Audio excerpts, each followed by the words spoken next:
The Enigma of the Mirror House. It started as a legend. Everyone in town knew about the abandoned mansion at the end of Ridgewood Lane. The Mirror House, they called it.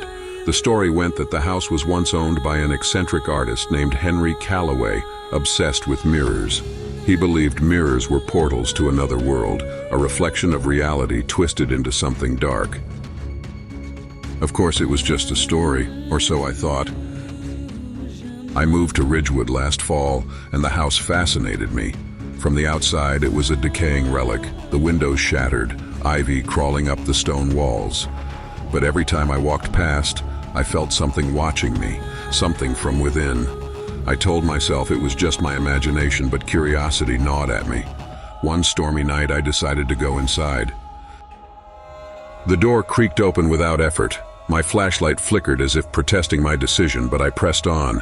The interior was eerily intact, dust-covered, but the mirrors were pristine.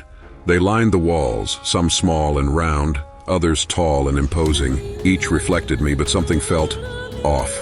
My reflection stared a little too long, smiled a little too wide. I convinced myself it was nerves until I saw one mirror in particular, a massive one at the end of the hallway. Unlike the others, its surface rippled like water. I reached out, and my hand sank in as if touching a liquid surface. I yanked it back, heart pounding. My reflection grinned, but I wasn't smiling. I heard whispers then, soft, distorted voices, as if they were trapped behind the glass. Panic set in, but before I could run, a figure emerged from the largest mirror. It looked exactly like me, but wrong. Its eyes were hollow, its movements jerky. It tilted its head, studying me, then spoke in my voice. "You freed me." I stumbled back, my flashlight dropping to the floor. The house was alive with sound now, mirrors rattling, voices rising in a chaotic symphony. My doppelganger stepped closer while every reflection in every mirror twisted into grotesque versions of me. In desperation, I grabbed a shard of broken glass from the floor and swung at the doppelganger. It shattered like a mirror, but the moment it did, all the mirrors around me cracked simultaneously.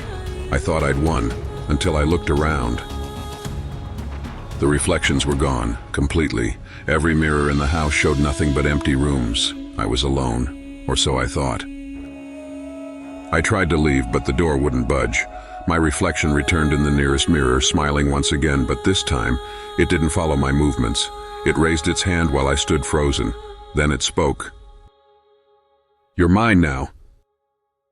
I felt my body being pulled forward, as though gravity shifted. I screamed, clawing at the floor, but it was useless. The mirror swallowed me whole. Now I'm trapped, watching helplessly as it lives my life. My friends, my family, they have no idea. They laugh with it, trust it, love it.